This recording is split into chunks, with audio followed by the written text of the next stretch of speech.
The story begins in a dimly lit second-hand bookstore, its aisles crammed with forgotten volumes and the scent of yellowed paper thick in the air. The writer, unnamed, as if already fading from their own narrative, wanders the shelves without purpose, searching for inspiration or perhaps just an escape from their latest bout of creative stagnation. Then something catches their eye. Tucked between a water-damaged encyclopedia and a cheap romance novel is a book unlike the others. Its leather binding is worn but strangely pristine, as though time has refused to touch it. There is no title on the spine, only a faint impression where one might have once been stamped. The writer pulls it free, half expecting dust, but the cover is smooth under their fingers, cold, like stone. They open it. The pages are blank, or nearly blank. On the first leaf, centered perfectly in faded ink, is a single sentence. This book writes itself. A joke? A misprint? The writer exhales, half laugh, half sigh, and flips through the rest, but the other pages remain empty. Yet as they linger, a strange sensation prickles at the back of their mind. The book feels aware, not alive, not exactly, but waiting. The shopkeeper, an old figure with a face like crumpled parchment, watches from behind the counter. The writer approaches, holding up the book. How much for this one? The shopkeeper's eyes gleam, as if they've been expecting the question. For you? A pause. No charge. The writer hesitates. There's something unsettling about the way the shopkeeper smiles, too knowing, as though they're part of a joke the writer hasn't been let in on. But curiosity wins. They tuck the book under their arm and step back into the world, unaware that they've just taken the first step into a story that no longer belongs to them.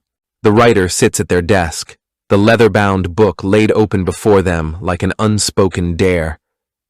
The empty pages seem to breathe in the dim glow of the lamplight, waiting. This book writes itself. The words linger in their mind, taunting them. A gimmick, surely, some clever trick of disappearing ink or hidden mechanisms. But curiosity gnaws at them. What if it isn't? They lean forward, fingers hovering over the page. Let's test it. Closing their eyes, they imagine something simple, harmless, a man walking down a street, the glint of a coin on the pavement.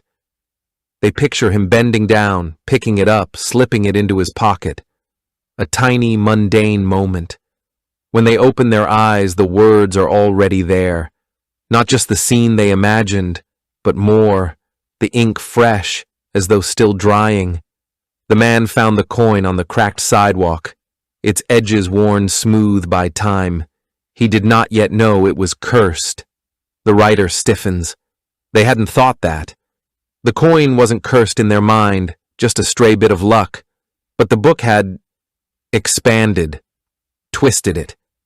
They slammed the book shut, pulse quickening. A prank?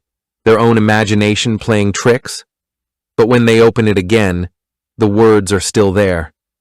Only now, beneath them, new lines have appeared. The writer stared at the page, their hands cold. They wondered if they had imagined it. They hadn't. A breath catches in their throat. That wasn't part of the story. That was them. They flip through the rest of the book, searching for some trick, some hidden pen. But the other pages remain blank, pristine, waiting. Then, from the kitchen, a sound, a soft clink. The writer turns, slow, dread creeping up their spine. On the counter, gleaming in the dim light, sits a single coin. Its edges are worn smooth. The writer wakes with a start, their skin slick with sweat, the remnants of a nightmare dissolving like smoke. For a moment, they lie still, trying to steady their breathing, until their gaze lands on the nightstand. The coin is still there. It shouldn't be. They had thrown it away last night, hurled it into the alley below their apartment with a shudder. Yet here it sits, gleaming faintly in the dawn light, as though it had never left.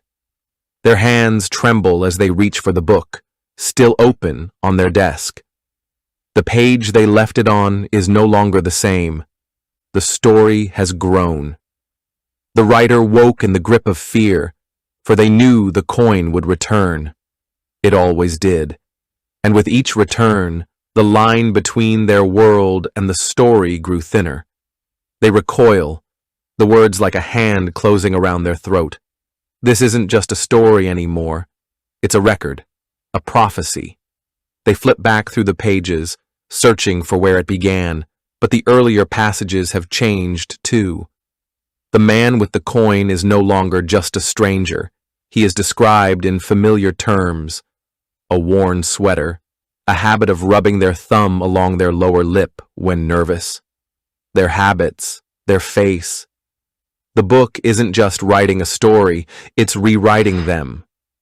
A knock at the door. The writer freezes. No one visits them at this hour. No one visits them at all. The knock comes again, sharper this time. They force themselves to move, to look through the peephole. A stranger stands there, a man in a dark coat, his face obscured by the angle of the hall light. "Can I help you?" The writer's voice cracks. The man doesn't answer. Instead, he reaches into his pocket and pulls something out. A coin. He flips it, catches it, and holds it up to the peephole. The same coin. Worn edges, dull gleam. The writer stumbles back, their pulse roaring in their ears. When they look again, the man is gone.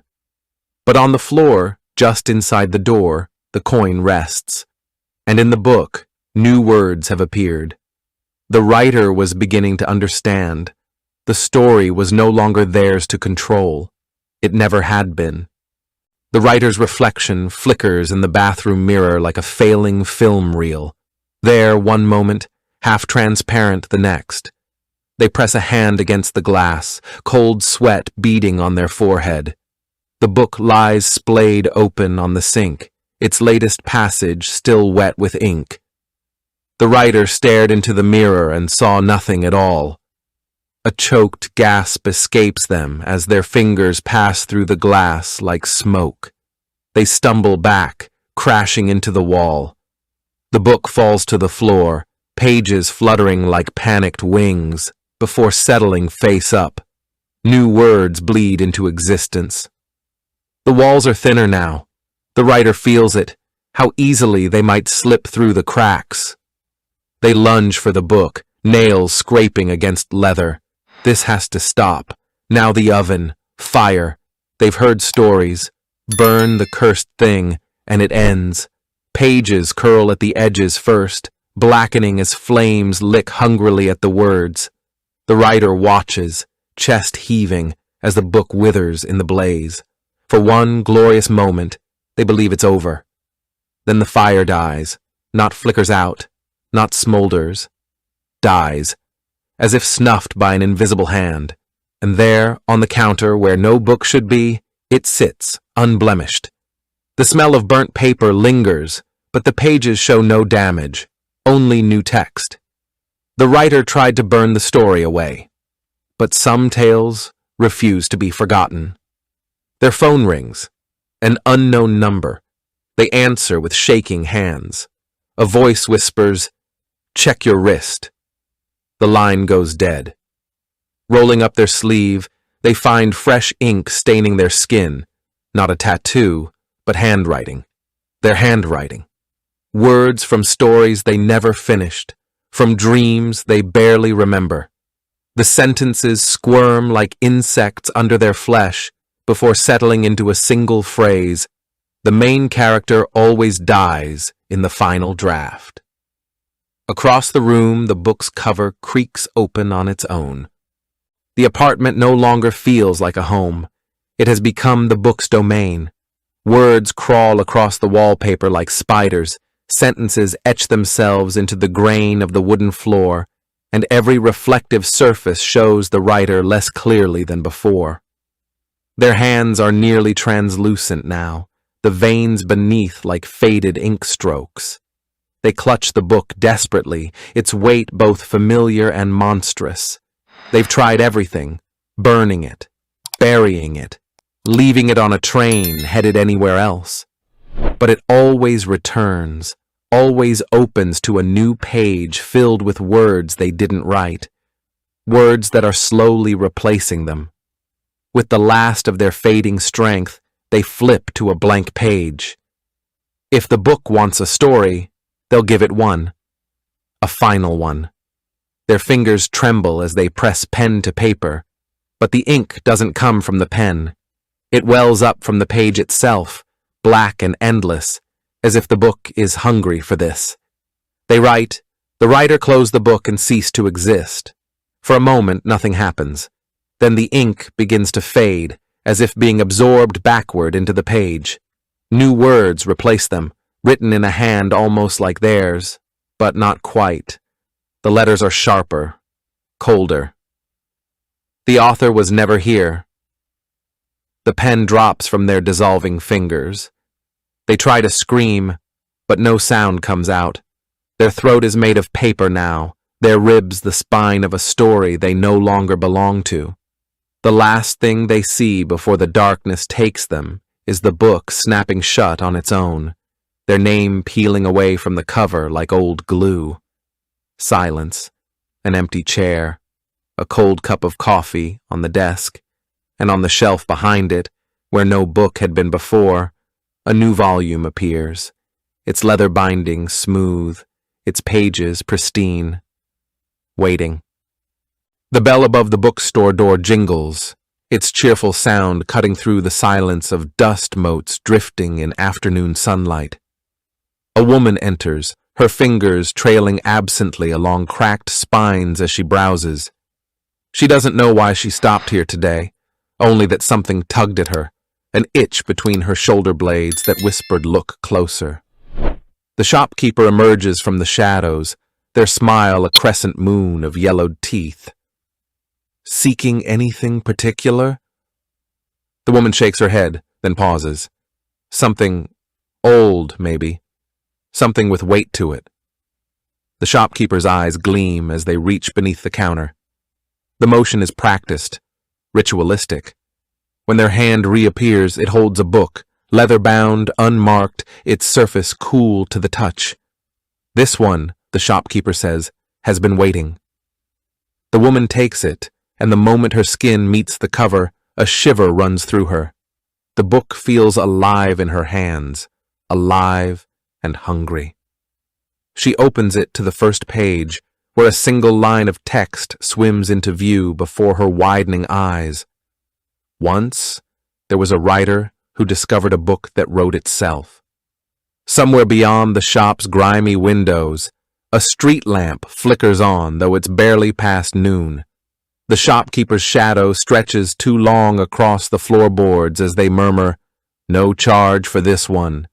And as the woman steps back out into the world, the book tucked securely under her arm, the shop door locks itself behind her with a click like the closing of a jaw. Thanks for watching. If you enjoyed this video, hit that like button, subscribe, and ring the bell for more. Let me know your thoughts in the comments. I'd love to hear from you. See you in the next one. Bye for now. Thanks for watching. If you enjoyed this video, hit that like button, subscribe, and ring the bell for more. Let me know your thoughts in the comments. I'd love to hear from you. See you in the next one. Bye for now.